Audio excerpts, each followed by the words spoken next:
24 heures sur 24. Sadek est dans la cafétéria du centre d'appel 24 heures sur 24.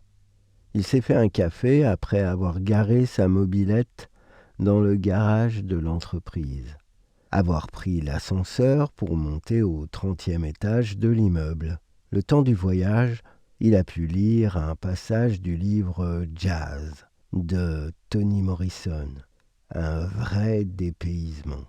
Quand il est arrivé au 30e étage, il a eu l'impression que l'ascenseur cognait contre quelque chose de dur et a fait un léger retour en arrière. C'était impressionnant.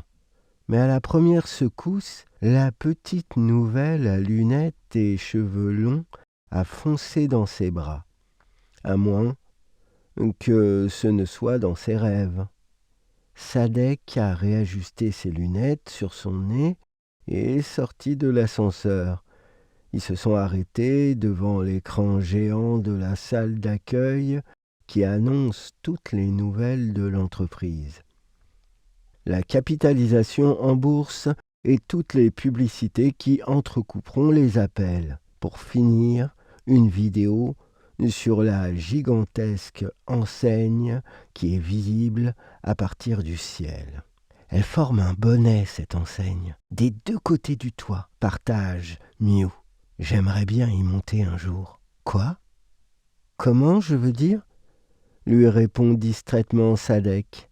Quand il tourne la tête, Mew est déjà arrivé dans le vestiaire des filles.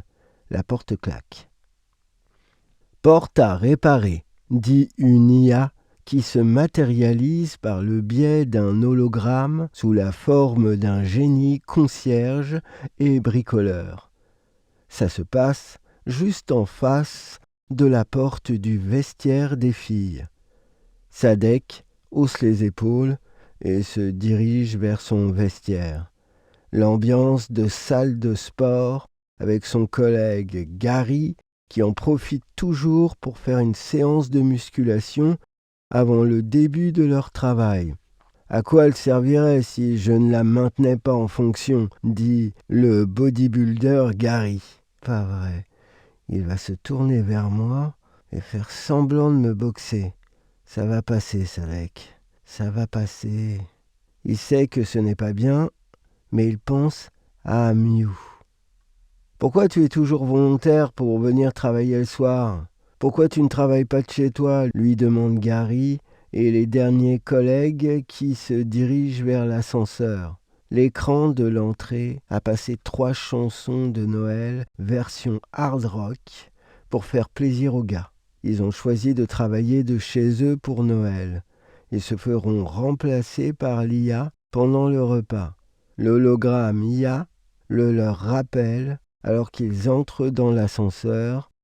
J'oublie qu'il y a avec eux Sally, mais elle fait aussi partie des durs de la section d'appel 24 heures sur 24. Ceux que les gens appellent pour se faire remonter les bretelles.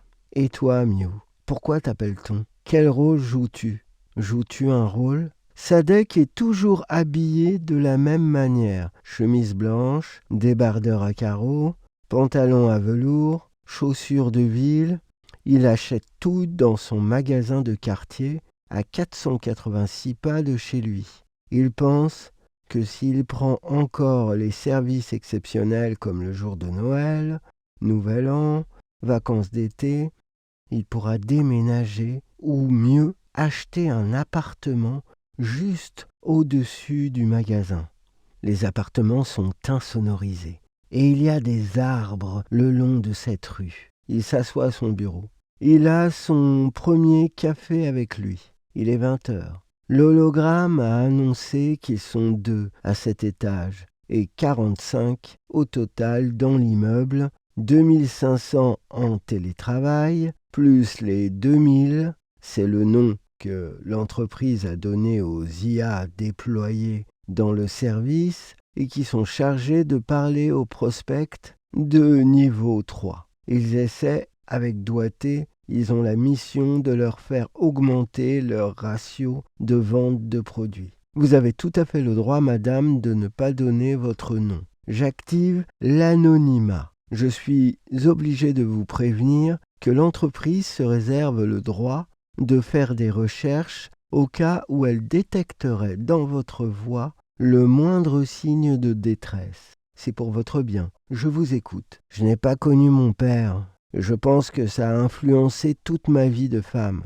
Je suis un peu gêné de vous appeler, dit la femme d'à peu près 45 ans qui vit en région parisienne, pendant que la femme déplie son histoire, la repasse, la range, sort d'autres détails, les met dans la machine, allume une cigarette en jurant que c'est la dernière. Pendant toutes ces actions, une alarme retentit. L'hologramme se pointe face à Sadek. Il a l'aspect d'un avocat contrit qui se bouffe les lèvres. Boulette, boulette, pour te la faire courte. Le petit bruit de l'ascenseur s'est transformé en panne. Le mécanisme a pété.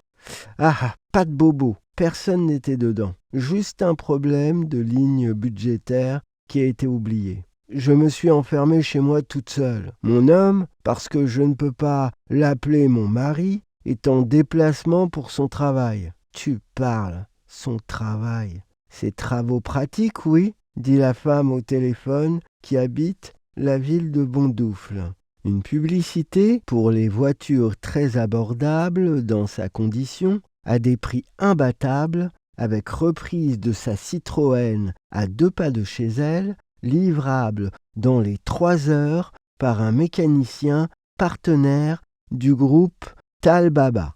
Le système des portes a été bloqué pour votre sécurité, répète l'hologramme qui a pris l'apparence d'un prêtre de petite taille tout mignon. Oh, il est adorable, dit Sadek, qui se rappelle d'un dessin animé avec un chat qui fait la même mimique. Il tient son chapeau et il baisse les oreilles et lève les yeux. Ça fait craquer. Pour mettre Sadek en zone jaune, une pensée de son caniche, courant et aboyant gaiement dans un pré et sautant si haut de bonheur, libéré de sa laisse, à la recherche d'odeurs qui le mettraient sur la trace d'une copine et des rivaux du coin. Soudain, sorti d'un jeu vidéo, des petits avions attaquent l'immeuble de Sadek et Mew, qui se précipite vers Sadek. « Que va-t-on faire, Sadek ?» dit-elle, les cheveux au vent. À cause du mouvement. Pas parce qu'il y a du vent dans l'immeuble. Les fenêtres ne sont pas ouvertes, donc pas de vent. Nous sommes en hiver, la température du bâtiment est tout à fait stable. C'est juste qu'il y a des gamins qui attaquent le bâtiment avec des drones, sûrement des mioches, rémunérés par l'un de nos concurrents. Bien que nous ne puissions leur imputer le problème d'ascenseur, je vais voir ce que le service de comptabilité peut faire. Toujours est-il que nous sommes attaqués, dit l'hologramme qui a pris l'apparence d'un joueur de golf décontracté et assez pressé de continuer son parcours. « Attendez, madame, je vous passe la pub, coupe brutalement Sadek. »« Pardon ?»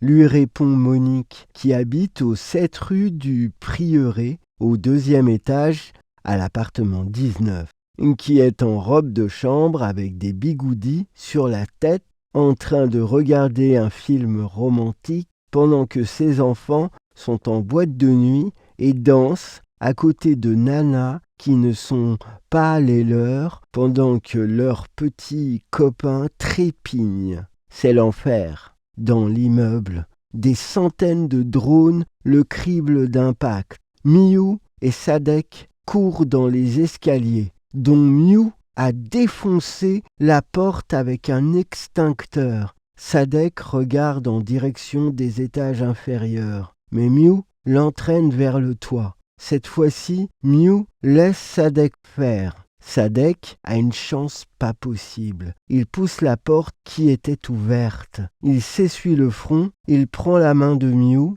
Le bruit des impacts des balles se fait un peu moins entendre. Sadek et Mew regardent le ciel. La nuit est magnifique. Ils sont assis, ils se serrent dans les bras. À cause du froid. À quelques kilomètres, un hélicoptère décolle. Alors, demande Sadek, Mew tourne la tête vers lui. Ses yeux se reflètent dans les siens. Elle sourit.